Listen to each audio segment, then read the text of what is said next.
Good morning, students. Welcome back to my YouTube channel, The Beauty of Physics. Myself Manoj Aneja. Today in this video, we are going to revise the first chapter, class 12. Topics which I am going to revise in this topic is electric charges and coulombs. करते हैं बच्चों first chapter NCERT हमारा है electric charges and fields.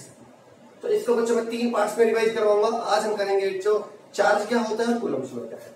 Electric charge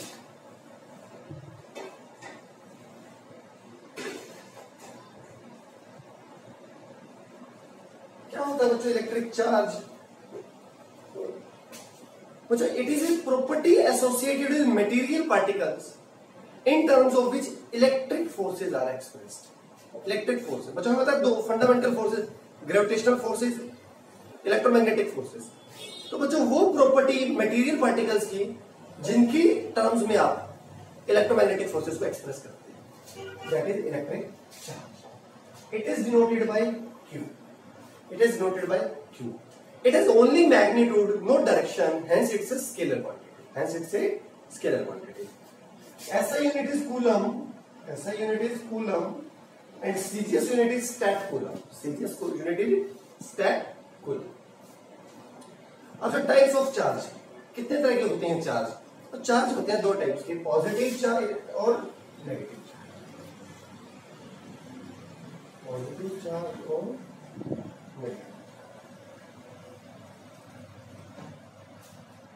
बच्चों हम charge कैसे दे सकते हैं बॉडी को? अच्छा, कोई भी बॉडी है इस दुनिया में, it is made up from atoms ना। इसकी अगर बेसिक मॉलिक्यूल्स भी है, molecule itself are made up from atoms. Atom के अंदर क्या है बच्चों? हमें पता है protons, electrons and neutrons. Protons and neutrons are inside the nucleus and electrons revolve around the nucleus in defined orbits. Protons are positively charge, neutrons are neutral, electrons are negatively charge. और बच्चा हमें पता है जितने protons होते हैं एक atom में उतने ही नंबर ऑफ इलेक्ट्रॉन्स होते हैं, जितने प्रोटॉन्स होते हैं उतने ही इलेक्ट्रॉन्स होते हैं। Proton and electron carry equal charge. बच्चों प्रोटॉन पे और इलेक्ट्रॉन पे चार्ज इक्वल होता है इन टर्म्स ऑफ मैग्नीट्यूड। कितना चार्ज होता है बच्चों प्रोटॉन पे और इलेक्ट्रॉन पे? 1.6 into 10⁻⁹ कूलम। बच्चों कूलम इज अ यूनिट और C इज अ सिंबल। अब बच्चों इसको बच्चों हम लिख लेते हैं स्मॉल ई से। Small E means charge on an electron और प्रोटॉन। बच्चों this is positive, this is the magnitude of the charge. एक सिंगल प्रोटॉन पे कितना चार्ज होता है? इतना। और सिंगल इलेक्ट्रॉन पे कितना होता है? इतना ही होता है। बट प्रोटॉन में बच्चों होता है इतना, but positive sign. Protons are positively charge, तो नेचर हो गया बच्चों पॉजिटिवली चार्ज। इलेक्ट्रॉन्स होता है बच्चों नेगेटिवली चार्ज। एटम के अंदर बच्चों हमें पता है जितने प्रोटॉन्स होंगे उतने ही इलेक्ट्रॉन्स होंगे, इसलिए नेट चार्ज एक एटम पे क्या होता है? न्यूट्रल। क्या होता है? न्यूट्रल। तो बॉडी, इसलिए बच्चों bodies are usually neutral bodies होते हैं। बच्चों हम कैसे भी दे सकते हैं चार्ज एक बॉडी को? बच्चों प्रोटॉन्स तो हमें पता है न्यूक्लियस के अंदर बंद है, हम केवल इलेक्ट्रॉन्स के साथ इलेक्ट्रॉन्स को ऐड कर सकते हैं। एक एटम से इलेक्ट्रॉन्स को बाहर निकाल सकते हैं, एटम्स को के अंदर इलेक्ट्रॉन्स को ऐड कर सकते हैं। तो जब पॉजिटिव चार्ज आएगा अगर आप उस बॉडी के एटम्स से इलेक्ट्रॉन्स को बाहर निकाल लें। It means if the body loses some of its electrons it becomes positively charged, and in the case body gains some of the electrons it becomes negatively charged. अब बच्चों electron itself has some mass. Electron का भी कुछ मास होता है, आपने chemistry में याद किया था, second unit structure of atom में 9.1 into 10⁻31. Although very small, but it has some finite mass. तो बच्चों अगर एक बॉडी पॉजिटिव चार्ज एक्वायर करती है, it means if it loses some of the electron, तो ये कुछ मास भी लूज करते, ऑल्दो नेग्लिजिबल। अगर एक बॉडी ने बच्चों n इलेक्ट्रॉन्स लूज किए, n इलेक्ट्रॉन्स, तो उसने कितना मास उसका कम हो गया बच्चों? n into mass of a single electron, इतना मास उस बॉडी में से बच्चों कम हो गया। और अगर एक बॉडी इलेक्ट्रॉन्स गेन करती है तो उसका मास इंक्रीज हो जाता है, उसका mass slightly, very slightly but increase हो जाता है। ठीक है बच्चों, तो ये हो गए हमारे दो टाइप्स ऑफ चार्ज। अब चार्ज में दूं कैसे एक बॉडी को, कैसे दूं एक बॉडी को चार्ज? मेथड्स ऑफ चार्जिंग आता है, मेथड्स ऑफ चार्जिंग।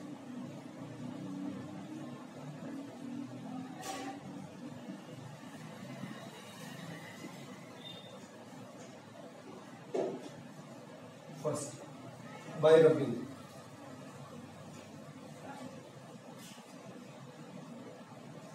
रबिंग में क्या होता है बच्चों? रबिंग में हम दो ऑब्जेक्ट्स लेते हैं, इसमें बच्चों डिफाइंड पेयर्स ही होते हैं। जैसे एक पेयर होता है हमारा ग्लास रोड, ये ग्लास की रोड है, और एक पीस ऑफ सिल्क, सिल्क का कपड़ा है। बच्चों जब हम इनको रब करते हैं तो ग्लास रोड पे पॉजिटिव चार्ज आ जाता है, सिल्क रोड पे नेगेटिव चार्ज आ जाता है। कैसे होता है बच्चों ये? क्योंकि बच्चों वेट एक मिनट बच्चों, एक मिनट। तो बच्चों जब हम दो चीजों को रब करते हैं, we does work against the friction, we does work against the friction. Energy produce होती है, हीट एनर्जी, वो दोनों बॉडीज को ट्रांसफर हो जाती है। जिसमें इलेक्ट्रॉन जो लूजली बाउंड है, लूजली मतलब जिसमें से इलेक्ट्रॉन्स को निकालना आसान है, वो अपने इलेक्ट्रॉन्स लूज कर देती है और दूसरी वाली बॉडी इलेक्ट्रॉन्स गेन कर लेती है। तो मतलब जब हम इनको रबड़ करेंगे तो दोनों की एनर्जी ट्रांसफर होगी, बट इसमें इलेक्ट्रॉन्स लूजली बाउंड है as compare to this.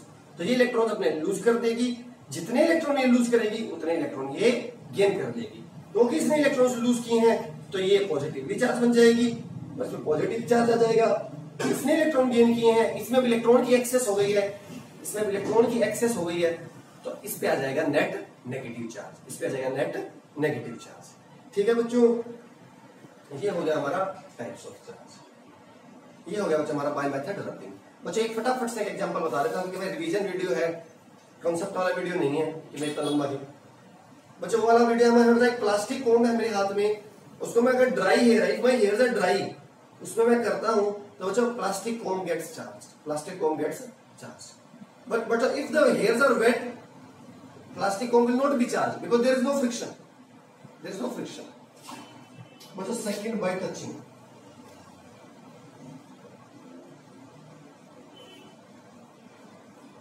Touching में क्या होता है बच्चों? एक बॉडी ऑलरेडी चार्ज होनी चाहिए। सपोज मेरे पास एक चार्ज बॉल है, charge ball positively charge ball.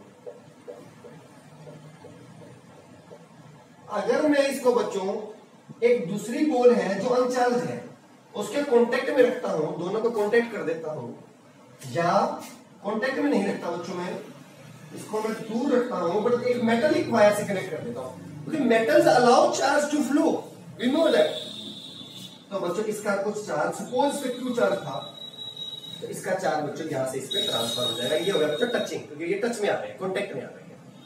ठीक है, तो और जब बच्चों इक्विलिब्रियम आ जाएगी तो इस पे चार्ज हो जाएगा Q/2 और इस पे भी Q/2। अभी हम डिस्कस करेंगे चार्ज कंजर्वेशन। ठीक है, तो ये हो गया बाय टचिंग। इसको बाय कंडक्शन भी बोलते हैं बच्चों, बाय कंडक्शन, क्योंकि कंडक्शन हुआ है, चार्ज का फ्लो हुआ है। रबिंग को बच्चों बाय फ्रिक्शन भी बोलते हैं, क्योंकि तो फ्रिक्शन की नेसेसिटी है। ठीक है बच्चों,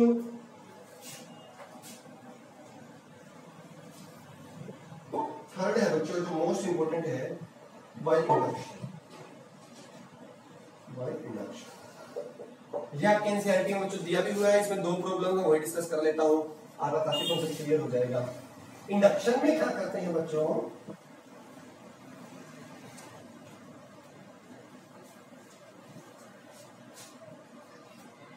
इंडक्शन में हम क्या करते हैं बच्चों?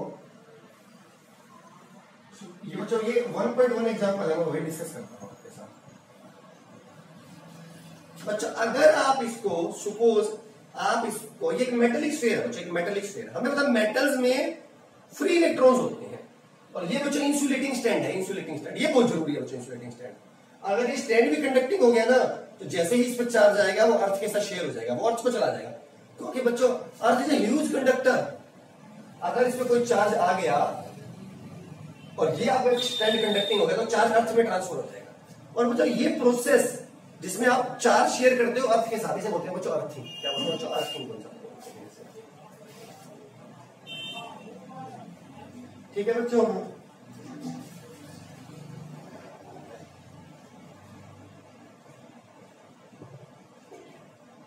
ठीक है बच्चों। अब बच्चों सपोज मैं इसको नेगेटिव चार्ज देना चाहता हूं, इसको सपोज मान लो मैं पॉजिटिव चार्ज देना चाहता हूं, इसको पॉजिटिव। तो क्या करना है आपको, अगर आप पॉजिटिव देना चाहते हो तो इसके पास एक अपोजिटली चार्ज रोड ले आओ। अगर आप पॉजिटिव देना चाहते हो तो अपोजिट चार्ज कौन सा होगा, नेगेटिवली, ठीक, नेगेटिवली चार्ज रोड ले आओ इसके पास। टच नहीं करना, टच करोगे तो कंडक्शन हो जाएगा, इसकी विसिनिटी में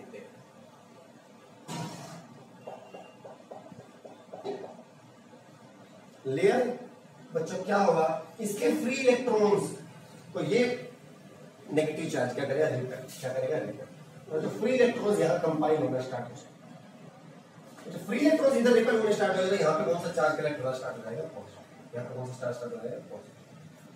कुछ टाइम बाद बच्चों इक्विलिब्रियम आ जाएगा, कुछ टाइम बाद क्या जाएगी बच्चों, इक्विलिब्रियम। ये बच्चों हमारी फर्स्ट कंडीशन। अब इस रोड को बच्चों रखिए यहीं, अगर आपने रोड को हटा दिया तो दोबारा से फटाफट से रीअरेंज हो जाएंगे चार्ज। आपको इसे नेट पॉजिटिव चार्ज देना है, और मैंने कहा था अगर पॉजिटिव चार्ज देना है तो उसको अपने इलेक्ट्रॉन्स को लूज करना पड़ेगा। तो बच्चों मैं सेकंड स्टेप में इसको अर्थिंग करता हूं बच्चों, ये अर्थिंग का सिंबल होता है। अभी ज्यादा आपको जहां से तो बच्चों अर्थिंग होगी नहीं, तो इंसुलेटिंग स्टैंड है। अर्थिंग का मतलब होता है बच्चों चार्जेस को अर्थ के साथ शेयर करना। Earth is a huge conductor, आप जो कितना मर्जी चार्ज दे दीजिए, तो बच्चों ये फ्री इलेक्ट्रॉन्स अर्थ में मूव कर जाएंगे, और एक मोमेंटरी करंट फ्लो होगा थ्रू दिस वायर। ये वायर कंडक्टिंग होनी चाहिए, कहीं यहाँ प्लास्टिक का वायर लगा के बैठे थे। जैसे ही अर्थिंग हो गया बच्चों, ये इलेक्ट्रॉन्स मूव कर जाएंगे आपके, बट ये पॉजिटिव चार्ज यहीं बाउंड रहेगा, क्योंकि आपने रोड को भी यहीं रखा हुआ है। ये पॉजिटिव चार्ज बच्चों जा चुका है। तीसरे स्टेप में अब बच्चों अब इसको आप जो इस चार्ज को डिस्ट्रीब्यूट करवाना चाहते हो, इसका से एक नेट चार्ज आ चुका है पॉजिटिव, इस रोड को भगा दीजिए, दूर हटा दीजिए, ले जाइए बॉन्ड दूर। अब बच्चों ये पॉजिटिव चार्ज पे यूनिफॉर्मली डिस्ट्रीब्यूट हो जाएगा, और आपका स्फीयर पॉजिटिवली चार्ज हो जाएगा। ठीक है सर, अगर आपको उसको नेगेटिव देना था नेट देना, तो इसके पास पॉजिटिवली चार्ज रोड लेके आते, वो सारा कर देखना, थोड़ा सा प्रोसेस चेंज होगा। एक्सरसाइज आपने छोड़ दिया, तो दिक्कत आए कमेंट करो, बताइए। इसके बाद करते हैं बच्चों प्रॉपर्टीज ऑफ इलेक्ट्रिक चार्ज।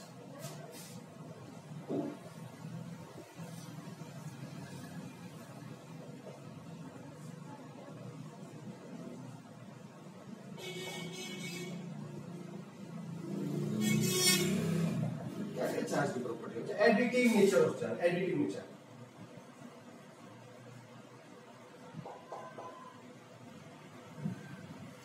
ये क्या कहता है, सपोज एक बॉडी है, इंसुलेटिंग बॉडी, इस पे यहां पर इस रीजन में चार्ज, तो बच्चों अगर इंसुलेटिंग होगी तभी इंसुलेटिंग में क्या होता है, चार्ज का मूवमेंट नहीं होता एक पार्ट से दूसरे पार्ट पर।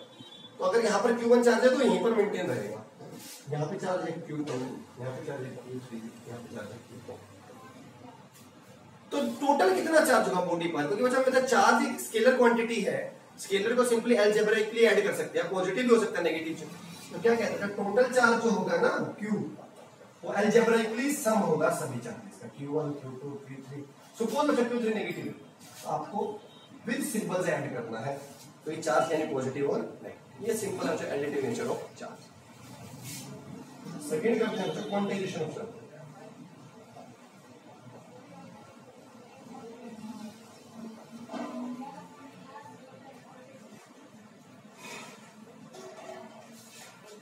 क्वांटाइज बच्चों जब भी पढ़ाएगा ना, क्वांटाइज इसका मतलब discrete, not continuous, discrete. Discrete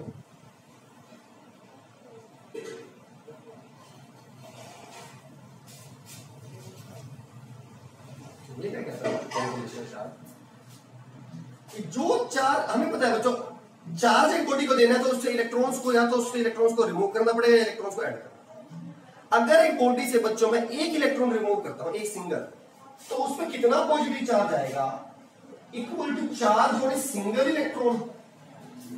positive charge आएगा कितना, जितना एक इलेक्ट्रॉन पर था इतना होगा। इसको हमने किससे डिनोट करा, तो मैं कह सकता हूं 1 नहीं आएगा, 1 टाइम्स E। अगर 2 इलेक्ट्रॉन लूज किया तो ट्वाइस, 3 है तो थ्राइस, और अगर n इलेक्ट्रॉन लूज किए हैं तो उससे कितना चार्ज आएगा, तो n times charge on an electron, n times charge on an electron. तो यही बच्चा क्वांटाइजेशन ऑफ चार्ज, कि जो टोटल चार्ज एक बॉडी पे एग्जिस्ट करेगा ना, वो होगा इंटीग्रल मल्टीपल ये n क्या है बच्चों, कितने इलेक्ट्रॉन्स ट्रांसफर हुए, 2 हुए तो 2 ही, 3 हुए तो 3, n हुए तो n ही। इंटीग्रल मल्टीपल, क्योंकि बच्चों इलेक्ट्रॉन्स इंटीग्रल में ट्रांसफर होंगे ना, या तो 10 इलेक्ट्रॉन ट्रांसफर होंगे या 11 होंगे, 10.5 इलेक्ट्रॉन तो नहीं हो सकते, 10.5 तो इलेक्ट्रॉन नहीं हो सकते, या तो 11 हो गया, या मतलब n must be an integer. तो total charge existing on a body is integral multiple of charge on an electron. तो this is the quantization of charge, this is quantization of charge, conservation of charge.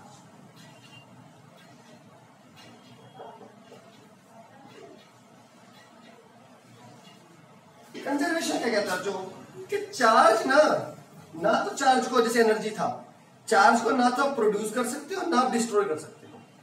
मतलब अगर कभी charge पैदा भी हो जाता है ना, कभी चार्ज किसी रिएक्शन में प्रोड्यूस, पर टोटल चार्ज सेम रहेगा आइसोलेटेड सिस्टम का, क्योंकि नेट चार्ज कभी पैदा नहीं हो सकता, कभी भी नेट चार्ज नहीं क्रिएट हो सकता। अगर कोई पॉजिटिव चार्ज क्रिएट हुआ है तो उतना ही नेगेटिव क्रिएट हुआ होगा। जैसे बच्चों हम न्यूट्रल फिजिक्स से पढ़ेंगे,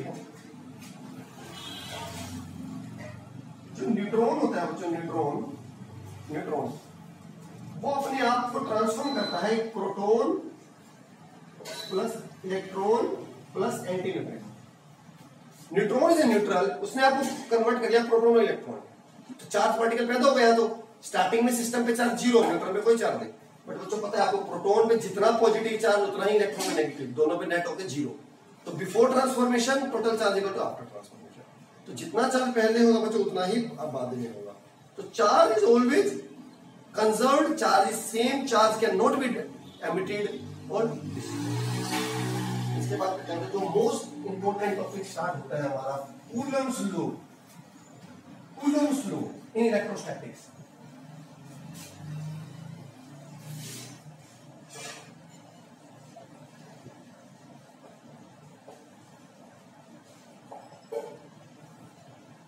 कूलम्ब्स लॉ क्या कहता है बच्चों, कहां यूज होता है बच्चों? कूलम्ब्स लॉ काम आता है point charges, point stationary charges के बीच में इलेक्ट्रोस्टैटिक फोर्स निकालते हैं। अगर बच्चों मेरे पास 2 इलेक्ट्रोस्टैटिक चार्ज है, स्टैटिक चार्ज है Q1 और Q2, और पॉइंट चार्जेस है, पॉइंट चार्जेस है Q1 और Q2,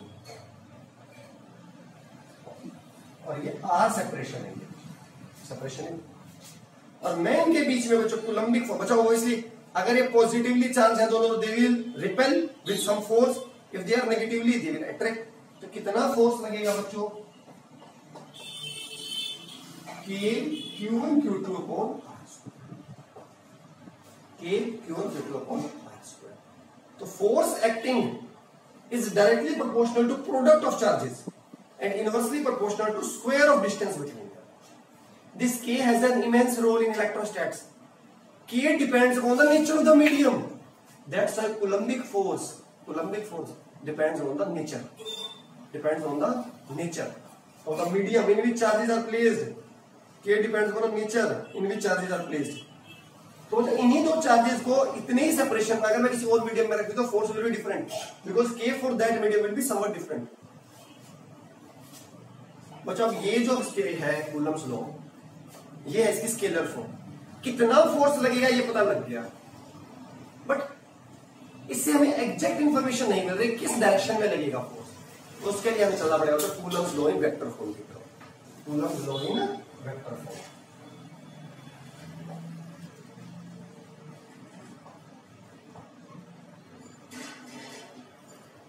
Coulomb's law in vector form. उससे पहले बच्चों K की वैल्यू को डिस्कस कर लें। तो वैक्यूम के लिए इसकी वैल्यू होती है 1/4 pi epsilon not, 1/4 pi epsilon not. तो K की वैल्यू कितनी हो जाएगी बच्चों वैक्यूम के लिए? 9 × 10⁻⁹ newton metre square per coulomb square, newton metre square per coulomb square. ठीक है, तो हम इसके बाद करते हैं जो coulomb's law in vector form.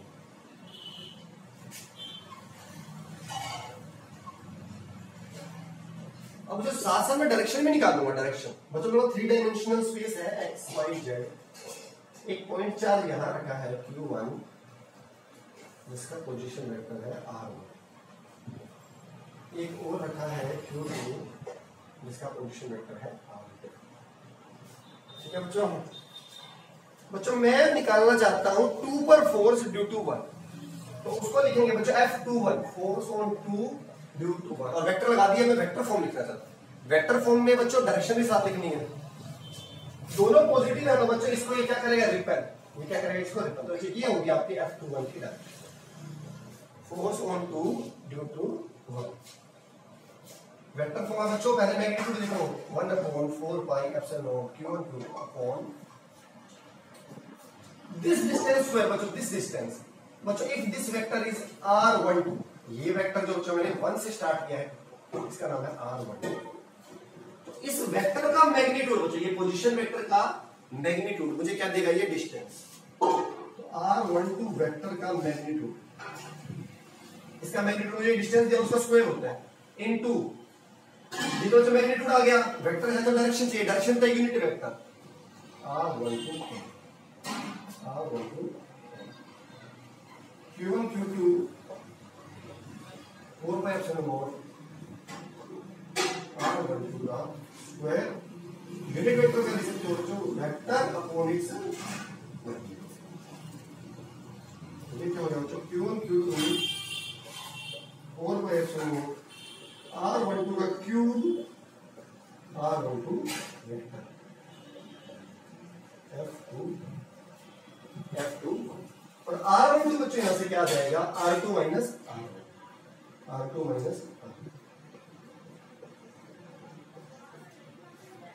This is the expression for force experience by second charge due to first charge in vector form, इसके बाद बच्चों एक मोस्ट इंपोर्टेंट तो आता है सुपरपोजिशन प्रिंसिपल।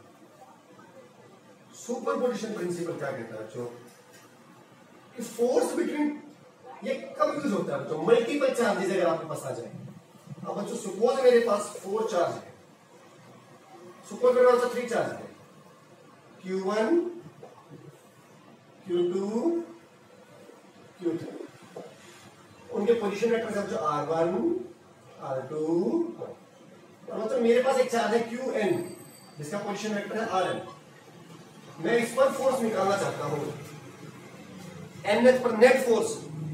सुपरपोजिशन का कहता है कि 2 चार्जेस के बीच में जो फोर्स लगेगा ना वो बाकी की प्रेजेंस से अनअफेक्टेड होगा।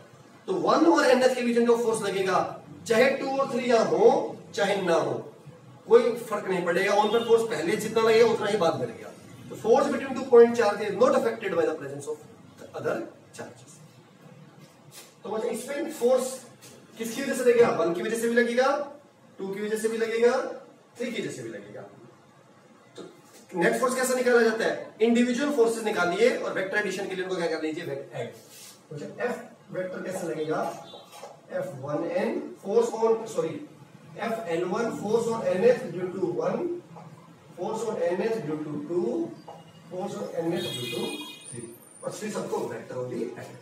तो nth पर फोर्स की वजह से कैसे निकालेंगे ये भी आपको अभी सिखाया है वेक्टर फॉर्म। सबको लेकर ऐड कर दीजिए, समीशन में तरह आएगी वो सॉल्व कर। आज का वीडियो नेक्स्ट टाइम लाएंगे आपके लिए इलेक्ट्रिक फील्ड वाला कॉन्सेप्ट और डाइपोल मोमेंट का। वीडियो पसंद आया तो लाइक कर दीजिएगा। Thank you so much.